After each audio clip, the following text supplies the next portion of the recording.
Reading through the Bible, Numbers 31, Vengeance on the Midianites. The Lord said to Moses, "Take vengeance on the Midianites for the Israelites. After that, you will be gathered to your people." So Moses said to the people, "Arm some of your men to go to war against the Midianites and to carry out the Lord's vengeance on them. Send into battle 1,000 men from each of the tribes of Israel." So 12,000 men armed for battle, 1,000 from each tribe, were supplied from the clans of Israel. Moses sent them into battle, 1,000 from each tribe, along with Phinehas, son of Eleazar the priest, who took with him articles from the sanctuary and the trumpets for signaling. They fought against Midian as the Lord commanded Moses and killed every man. Among their victims were Evi, Rechem, Zur, Hur, and Reba, the 5 kings of Midian. They also killed Balaam, son of Beor, with the sword. The Israelites captured the Midianite women and children and took all the Midianite herds, flocks, and goods as plunder. They burned all the towns where the Midianites had settled, as well as all their camps. They took all the plunder and spoils, including the people and animals, and brought the captive spoils and plunder to Moses and Eleazar the priest, and the Israelite assembly at their camp on the plains of Moab by the Jordan across from Jericho. Moses, Eleazar the priest, and all the leaders of the community went to meet them outside the camp. Moses was angry with the officers of the army, the commanders of thousands and commanders of hundreds, who returned from the battle. "Have you allowed all the women to live?" he asked them. They were the ones who followed Balaam's advice and were the means of turning the Israelites away from the Lord in what happened at Peor, so that a plague struck the Lord's people. Now kill all the boys and kill every woman who has slept with a man, but save for yourselves every girl who has never slept with a man. All of you who have killed anyone or touched anyone who was killed must stay outside the camp 7 days.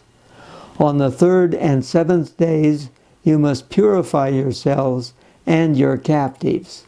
Purify every garment as well as everything made of leather, goat hair, or wood. Then Eleazar the priest said to the soldiers who had gone into battle, "This is the requirement of the law that the Lord gave Moses. Gold, silver, bronze, iron, tin, lead, and anything else that can withstand fire must be put through the fire, and then it will be clean. But it must also be purified with the water of cleansing. And whatever cannot withstand fire must be put through that water. On the 7th day, wash your clothes, and you will be clean. Then you may come into the camp." The Lord said to Moses, "You and Eleazar the priest and the family heads of the community are to count all the people and animals that were captured. Divide the spoils between the soldiers who took part in the battle and the rest of the community. From the soldiers who fought in the battle, set apart as tribute for the Lord 1 out of every 500, whether persons, cattle, donkeys, sheep, or goats. Take this tribute from their half share and give it to Eleazar the priest as the Lord's part. From the Israelite half, select 1 out of every 50, whether persons, cattle, donkeys, sheep, goats, or other animals. Give them to the Levites, who are responsible for the care of the Lord's tabernacle." So Moses and Eleazar the priest did as the Lord commanded Moses. The plunder remaining from the spoils that the soldiers took was 675,000 sheep, 72,000 cattle, 61,000 donkeys, and 32,000 women who had never slept with a man.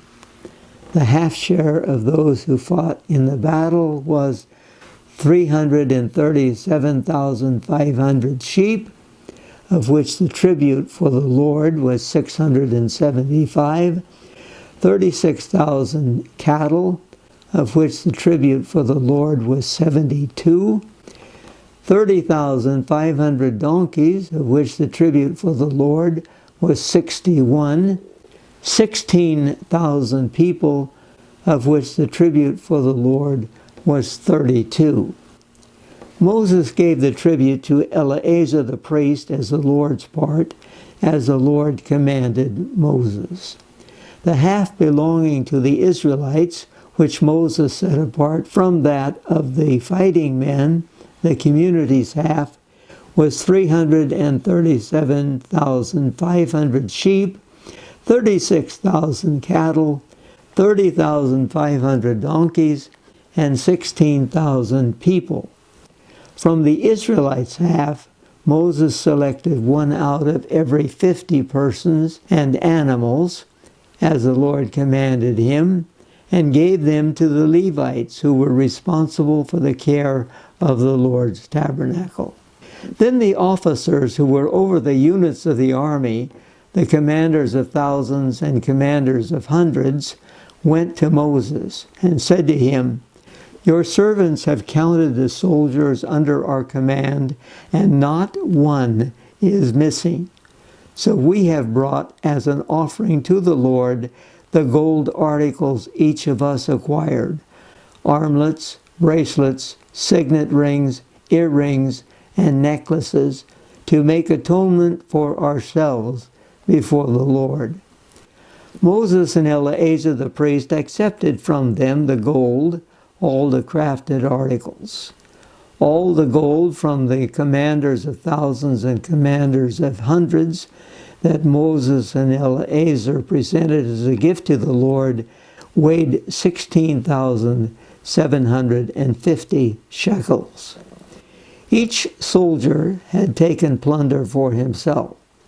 Moses and Eleazar the priest accepted the gold from the commanders of thousands and commanders of hundreds and brought it into the tent of meeting as a memorial for the Israelites before the Lord. In this case, where the Midianites are eliminated, a lot of plunder is taken, but the women were not supposed to be captured. If they had slept with a man, they were to be killed. All the males were to be killed. The animals could be saved, and we have a record of the number of them and the number from each group that were contributed to the sanctuary. So this is what God commanded Moses to do, because the Midianites had attacked Israel earlier. So this was in retribution for what they had done.